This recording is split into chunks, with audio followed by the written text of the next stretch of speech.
and just listen to what he has to say, and believe me, ask questions. Okay, And ask questions too, okay? I recognize you at the, what was it, the job fair? Or reverse career, what was it? CTE. Pretty good. All right, I'm gonna tell you my story, and I'm gonna try to share some of my life lessons that I've learned. And I'm looking to speak to me, because I sat in your chair. And I didn't get to hear me speak and wake me up earlier. I'm here to share that you can have anything in the world that you want, as long as you're willing to pay the price. I've had the opportunity to start 6 businesses worth over $350 million I was 12 credits short of a high school diploma. I was told I would never make anything of myself. I came from a family of victims. I love my family fiercely, but everything was somebody else's fault. It was never our fault. It was always somebody else's fault. And they sent me to Catholic school, and the nuns did their best to break me, physically and mentally. My dad beat me like a piñata. I'm not telling you that because I want you to feel bad for me. It just was the life I was used to. And I started to get into trouble. I was thrown out of school multiple times, and I really believed everything that people said to me, because your brain is the greatest computer in the world, but the program that comes to earth when you're born, when you fought your way to be here, and people say, oh, I didn't ask to be here. That's a lie. Because at the moment of your creation, you raced against approximately 4 million others to be the first one to cross the finish line. So you're 1 in 4 million. I'm 1 in 4 million. I'm a 1%er. If I'm in a room with 10,000 people and they say 9,999 of you are not making it out of there, I feel bad for you guys, because I'm gonna be the one out the door. And how was I a 1%er? I outswam every other sperm to become me. So did you. So you fought to get here. There's only one you. Any other of those swimmers, you wouldn't be here. So you fought to get here. But then unfortunately, everything we hear, even before we can speak, goes into this incredible computer that comes to earth empty, and it gets programmed. And it's somebody else's program that I was running. I was running my parents, my siblings, my relatives, my teachers, my neighbors, everything that they said to me. That's the program that I was running. And as I started to follow that path, I started to speak. I'm too shy to talk in front of a group. I wore my jacket in school all the time, like an extra layer of protection. I was so broken from my circumstances that I started to live all those negative things that were said about me. And I got to a point where I realized, from mentors, from people that saw something in me, when I would get in trouble with a group of guys, they'd look right at me, they'd say, we expect it from these guys, but not you. And the funny thing was, I was usually the ringleader. It was my bad idea that we were acting on. But they saw something in me before I did. And one day I woke up and realized that this movie that I'm in, I get to be the superhero of my own movie. And I get to be the writer and the director. So I write my own script. And the script I was running was what everybody else told me. I sat down and I wrote, I am. And I wrote all the things that my superhero would be. I'm able to help others. I wake up to make a difference. I'm successful in all that I attempt. And I wrote this whole thing out about all my rules of who I was, and I read it out loud every morning and every afternoon. And you know what happened? I reprogrammed my brain. And I went from being the dropout, the guy who wasn't going to make anything of himself, to buying out a business, a flooring business. I was working for this guy, and I started growing the business. And as I started growing it, it was driving him crazy because he liked things slow, and I like things really fast, just like I talk. And I started growing the business, and he came in one day and he said, Bobby, you're killing me. I can't keep up. And I said, sell me the business. And I took that business and grew it until we had a 6-page article done in Home Mechanics magazine. And they did an article in the newspaper, and that grew into construction and real estate. I ended up with my own real estate company with 32 brokers. And they did an article in the newspaper about that. And UBS, which is a stock firm, somebody there, it was called Payne Weber, then they saw the article, and they had me come down for an interview. They sent me to school, and I became one of the largest retail stockbrokers in the country.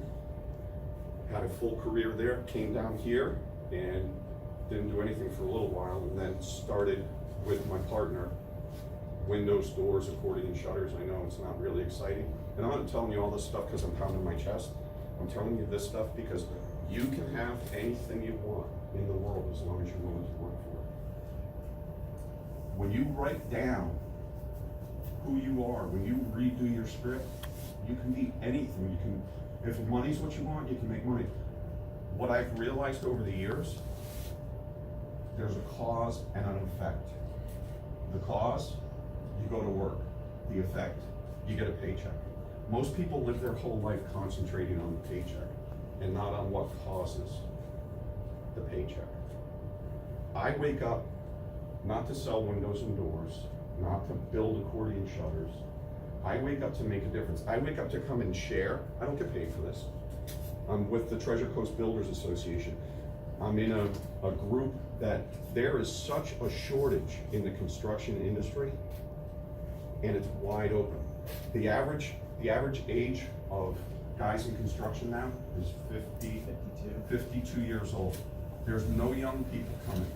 And if you think everybody's gonna live in a city that nobody builds, everybody's gonna live in a house that nobody builds, what happens when all the people that went and got their liberal arts degree, what happens when their toilet breaks? Who's gonna come fix it? When their electricity doesn't work, when they need insulation, when their AC unit breaks down. The future, the money, the big coin is in the trades. Find a trade, try everything. I've done just about every job you can think of. I worked as a commercial fisherman and as a baker and as a lumberjack, and long, hard hours, worked in a machine shop, carpentry, pulling wires in attics in the heat. I don't really recommend that, but you can make a lot of money as an electrician. The more that you do, the more that you know, the more valuable you become. Your driver's license is one of the most important things in the working world. And in the state of Florida, half the guys don't have their driver's license. They have their girlfriend driving them around while they sit in the passenger seat like they're the child. Set yourselves apart. Keep your driver's license. Have a vehicle. Your dollar value, when you come to work for me, or anyone, when you have your license in your car, you're light years ahead of half the pack. When you know how to walk in and make eye contact and shake a man's hand and look him in the eye and say, pleased to meet you, you're miles ahead of the pack. And I am kind of pontificating, but I'm sharing where I'm from and the things I didn't have. How you look, how you speak, how you walk. Before you ever meet someone, they make all kinds of decisions about who you are. Know your story, know who you are. Then you share, you tell your story. Most importantly, you have to live your story. And when the universe starts bringing your story back, you know you're on the right track. Have faith in yourself. And if you're happy where you're sitting today and everything's perfect in your life and you're like, yes, I'm exactly fulfilling my destiny, this is exactly where I want to be, then you can just ignore me. But if you're sitting there and you say, yeah, I do want more. I'm not sure how to get it. I'm not sure how to go from South Fork High School to Hollywood. But I'm telling you, if we walk out the front door, we can step on the tarmac and it goes all the way to Hollywood. But if we don't start walking, we'll still be standing in front of the school 20 years from now. There's people that go into a job and all they're waiting for is retirement. It's a miserable way to go through life. I don't have a job. I do what I love. When you do what you love, you never have to go to work. This, I get way more satisfaction than putting in a window or a door. know, it's the people that matter. So when I get up in the morning, the first thing I do is I send out a daily quote of the day. Blinds, you see, it goes all over. I don't even know where it goes anymore. I've been doing it for so long, but longer than you guys have all been alive. That's kind of scary. I start my day with something positive. The last thing I do is I set my quote up at night, so I end my day with something positive. I don't wake up and wonder how I feel today. Oh, do I feel like going to school? I never felt like going to school, I'm just gonna be honest with you. Do I feel like working out? Do I feel like hanging out? Am I happy? I don't think about the effect. I wanna be happy. I think about the cause. I wanna help people. And when I help people, when I give away freely what I've been given, the result, the effect, I'm joyously happy. I'm happy every day. I don't have a down day. Doesn't mean I don't have a down minute, but I decide every day what direction I move in, and I get up to make a difference. And when you're out there, if you hear me and you start taking action now, you will be light years ahead of where I've ever been. Because I was older than you when I started. It doesn't matter where you start. It doesn't matter when you start. All that really matters is that you start. And when you go through life, remember that you are not entitled to anything. The world owes you nothing. You can only be paid for the value you bring to the table. I'll have an employee come and say, I need $2 an hour more and I'll work harder. That's not how life works. You work harder, I'm gonna give you the $2 an hour more without you asking. You tell me you're gonna work harder if I pay you more? What kind of incentive is that? Why aren't you working? If we're gonna move bricks from the back of the building to the front of the building, I'm gonna figure out how to move more bricks than anybody else. Not because I wanna show off in front of you, but because I'm a 1%er. I fought my way to get here, and I'm going to do the best I can every single day. How you look, how you speak, your speech patterns reveal more about where you're from. I was a filler words, you know what I mean? So, all of that you can correct. I don't have the vocabulary of somebody who was 12 credits short of a high school diploma, but it didn't come naturally. I read every day. So I didn't formally get educated, I got educated in the world.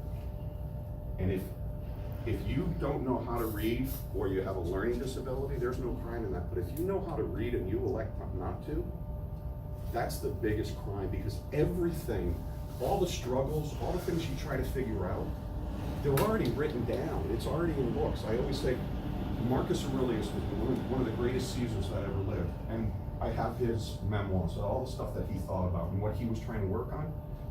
And all these thousands of years later, I'm still trying to figure out the same stuff that he was trying to figure out. It's there in books. And the more articulate you are, there's a direct correlation between your vocabulary and your ability to earn. And I don't care if you're swinging a hammer, turning a screwdriver, doing brain surgery, it's all tied together. And all these things will elevate you over your peers. I have a friend that made $70 million last year. He's not on the internet. He's not a rapper. He's not a professional athlete. He owns 2 air conditioning businesses. He has a 12th grade education, and he is extremely successful. The trades, if you want to go to school and be a doctor, be a nurse, be a lawyer, be an engineer or an architect, that's great. But to go to school because people tell you have to go to school, there's no real benefit to that. Life is right outside that door. And the quicker you learn and the more things you attempt, the more diverse you become, the more valuable you become. I still don't know what I want to be when I grow up. I've done all these different Forrest Gump-like things. My dad walked into a machine shop and never walked out. My brother walked into a print shop and never walked out. That's their whole life. That's all. And they feel bad for me because they're like, oh, poor Bob can't figure out what he wants to do with his life.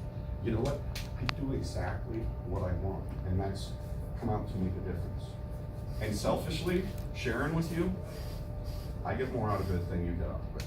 But if one of you hears me and catches fire, it makes it all worthwhile. It makes worthwhile coming in and saying, this is who I am, these are the humiliating things. You know, I can tell you what it's like to lose $3.5 million, because I've done that. I can tell you what it's like to have to start over, because I've done that.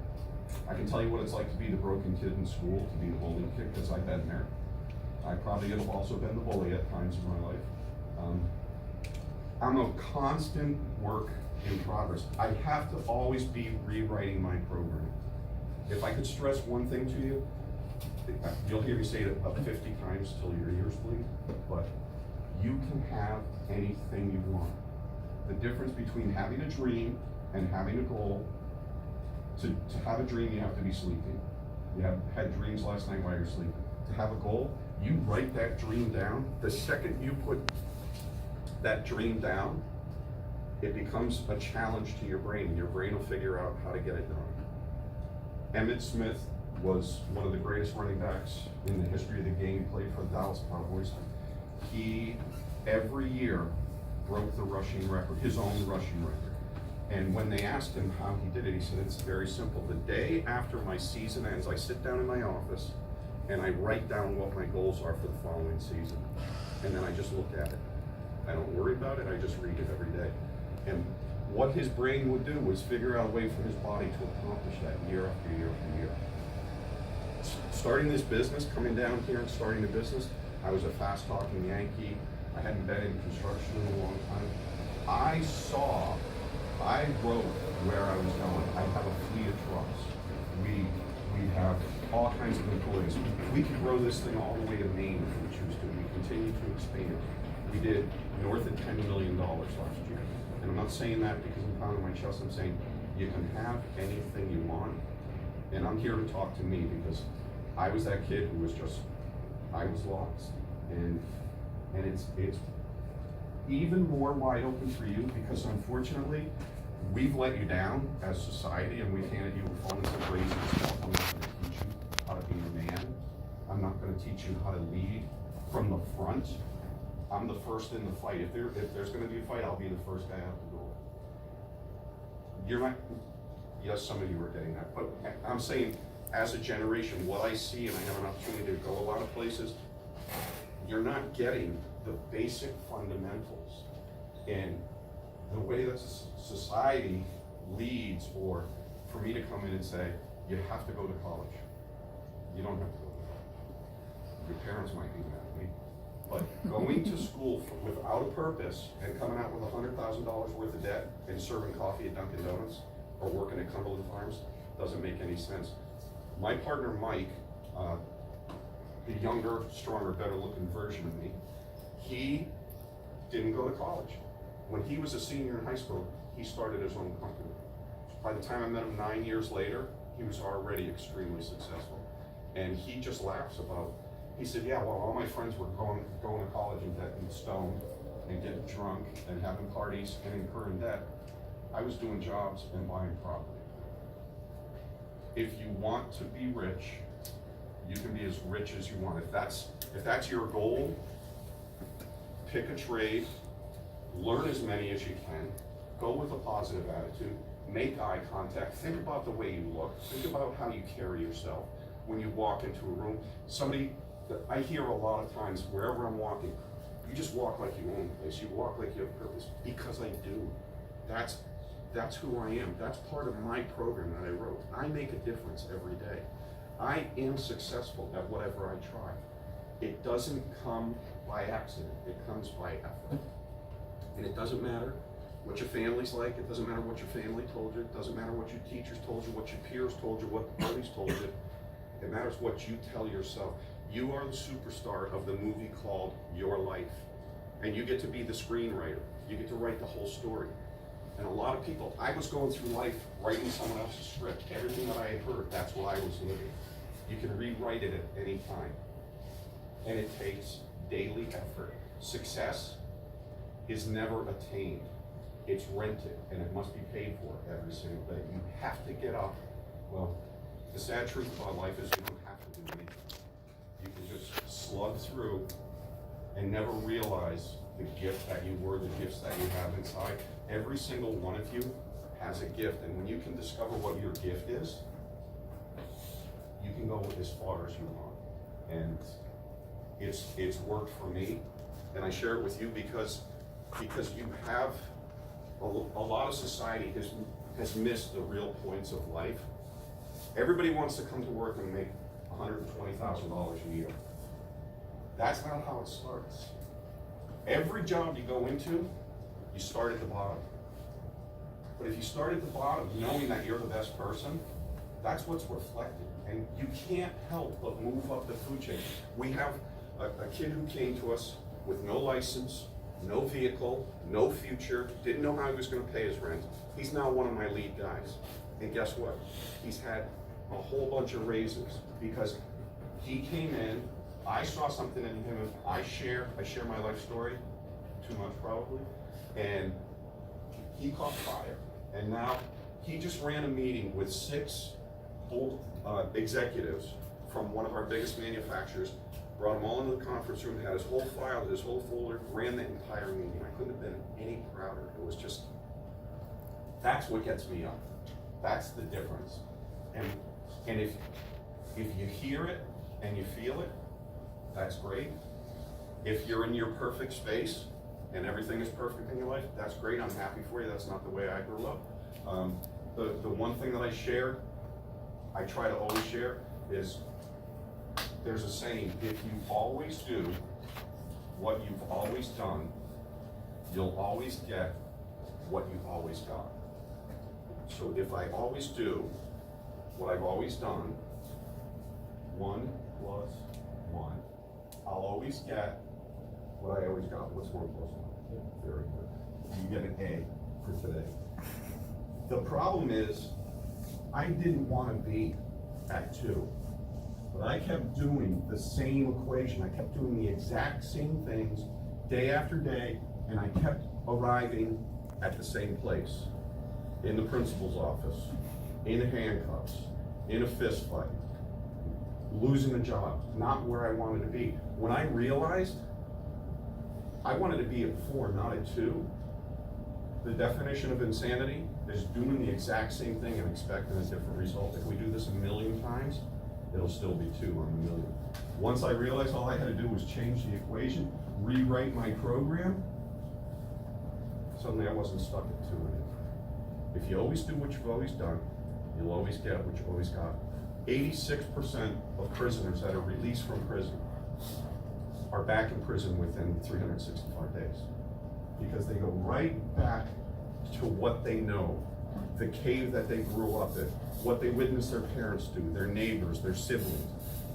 You can change it. You don't have to do anything. But you can use today as your starting point. And I'm asking you to think different than most people are gonna ask you. They're gonna come in here and try to steer you. I have nothing to gain. Selfishly, I do. I really enjoy when I see somebody really make a difference. The young girl who walked me down here this morning, I got to mentor the Boys and Girls Club for Member of the Year. She was one of the ones that got to speak. And it was cool. I walk into the lobby. I haven't seen her. I walk in the lobby. She's like, Bob. And she's like, this is my mentor. He helped us all speak. That's what's in it for me. Knowing that today can be the first day. So I'm asking you to think different than society's asking you. Society wants you to think everything should be handed to you. They want you to be angry and bitter and bully, and everybody's so short-tempered. I'm asking you to stop being, if you're right-handed, I'm asking you to be left-handed in your brain. And I'm not ambidextrous, but if I decided I was going to use my left hand, I'm not going to use my right. For 6 months, I did everything with my left hand. I get pretty proficient at it. But in a pinch, if you threw a ball at me, I'm going to catch it with my right hand because I've got 100 years of using this right hand. When you start to change, you will fail. You'll fall back into those stupid habits.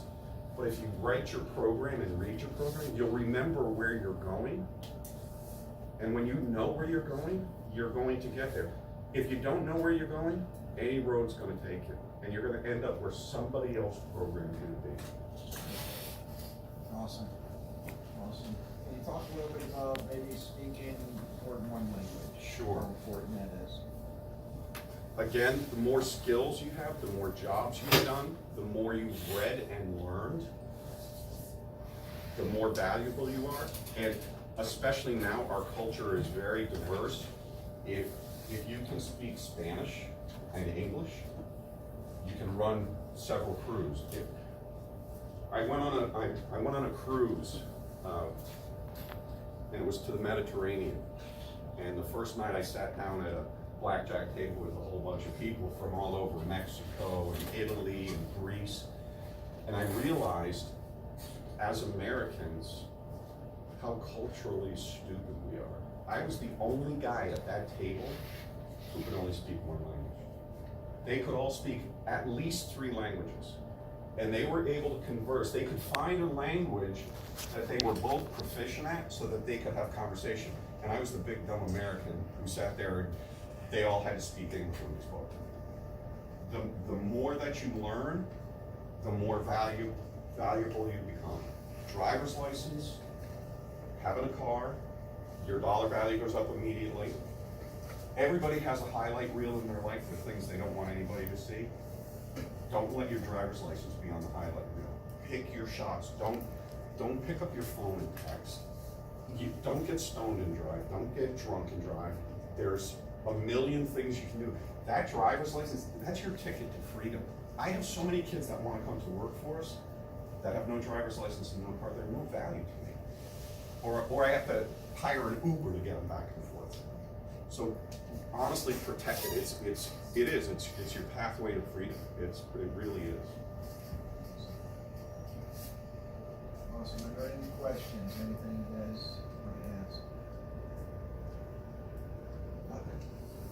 Nothing you're curious about. Anything that I can do, let Coach know. If you ever want somebody to talk to, you want me to come back out and talk, anything that I can share, I put my hat in your ring because you really are that important. Every group I talk to, everything that ails the world, the answers are inside all of us. You know, we are that giant gift, all wrapped up in fancy, and we take it to this is myself, we're so enamored with our outside being that we never look inside and realize the gifts that we really have. So world hunger and flying cars, and it's all already here. But if we're so busy with the outside package, we never open up to see what we're really doing. And I come to be the wake-up call and say, you can have anything.